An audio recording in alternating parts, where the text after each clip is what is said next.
All right, so welcome back. We are going to talk about four more budget myths. So in total, there's 8 budget myths. We had our first four that we talked about previously, and now we're going to talk about the last four. So budget myth number 5 is a budget is just me tracking everything, just tracking what I spend.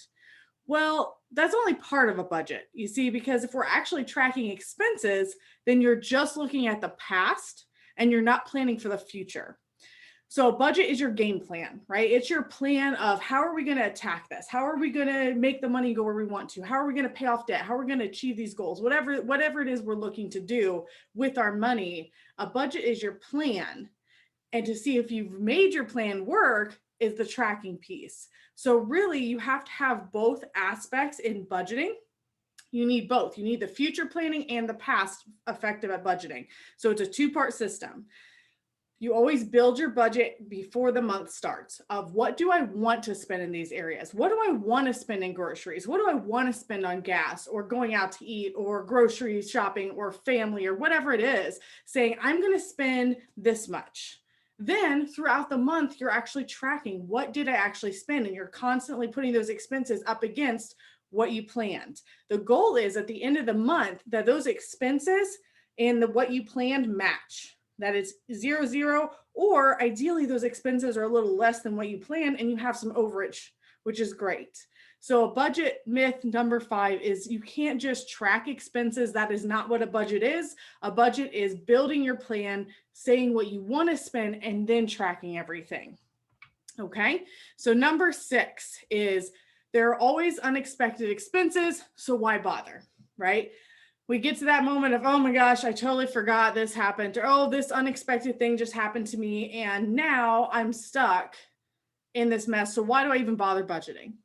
Well, the truth is that yes, sometimes things come up unexpectedly, but not as often as you'd think. Those things that come up once a year, like Christmas, or have been on your calendar for weeks, like your best friend's baby shower or your best friend's wedding, those aren't unexpected expenses. You can't use those as an excuse as an unexpected expense, saying, oh my gosh, totally forgot about the wedding. Unexpected expense. It shouldn't be an unexpected expense. Write it down. Say, okay, when I know I'm planning out the next month, so let's say we're going to plan out June's budget or July's budget or whatever it is, we're going to say, what's going on in that month that I need to plan for? Is my annual insurance due? Is there any weddings or birthdays or things I need to be expecting or planning on, right? You can easily plan for those things in your budget, and we're going to show you how, but worst case scenario, you can always add a catch-all miscellaneous category to your budget to cover those unexpected expenses, because sometimes there are expenses that really do come up that are completely unexpected that you didn't plan for. Now, this doesn't mean it's always an emergency, right? It could be just an unexpected expense that you have to pay, but it's not something you take your emergency fund for. So just knowing that, okay, I can create a miscellaneous column like $50, $100 as a catch-all, right? Maybe that's just a buffer that keeps us safe to catch any unexpected expenses that we might have that come up. All right, number 7, it's not the right time for me to start budgeting. Truth be told, it's never the right time for anything, right? If we're always waiting for the right time for this, the right time for that, it's never going to happen. And we know this, right? Because we've probably done it before. We've probably waited, oh, I can't do this till this happens, or I can't do this till this happens. And then those things don't happen. And so then we don't do it, right? That's not how life works. Things always come up. We're busy with work and kids and sports and school and all these different things, but that doesn't mean you can't start a budget. The right time is now, whenever now is for you. So start now, right? There's never going to be a right time. You just need to dive in and do it, right? One of my favorite quotes that I've talked about before is ready is a myth. You are never going to be ready to budget. You're never going to be at that right time to budget. You just need to do it. So start now.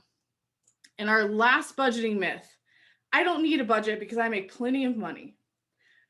Budgeting isn't only for people who are struggling with money, right? Actually, the most successful millionaires have budgets because they know where their money's going and they know where they want it to be going, right? I've known plenty of people making tons of money who are broke, right? I talk to other financial coaches all the time that have clients that have come to them making well over $200,000 as a household and have nothing to show for it. right? I've talked to people that are making $50,000 a year and they are doing better than people that are making over $100,000 a year. It does not matter how much money you make, you need to budget, because the reality is it doesn't matter. You can make all the money in the world. If you don't plan for how much money you're going to have coming in and you aren't telling that money where to go, it's going to be gone. It's going to be spent on who knows what, who knows where, probably places you don't really want the money to go in the first place. But if we're not budgeting our money, we don't know where it's going. Millionaires don't stay millionaires because they don't budget. They stay millionaires because they do budget, right? People who have a lot of money keep that money because they budget.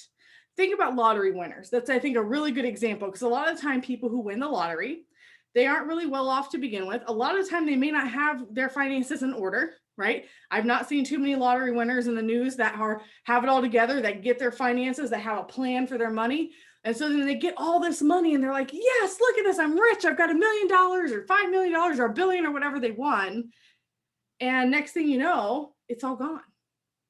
They're bankrupt. They're broke. There's nothing left of the millions of dollars that could have easily got them through the rest of their life. Why? They didn't have a plan. They did not have a plan for that money. They just were excited to get it and spend it. And, oh gosh, we can buy a house now. We can buy this car. We can buy an RV. We can buy a pool. We can buy all these things. And next thing you know, it's all gone. And they're looking around like, what happened? That's the most money we've ever had in our life. And it's gone. And nothing to show for it. And it's not usually over years.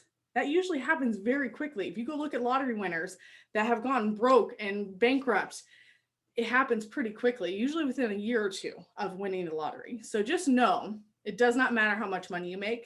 Everybody needs a budget, because a budget is your plan for your money. If you ever want to become a millionaire or become successful or be able to pay off debt or do those things, you've got to have a budget.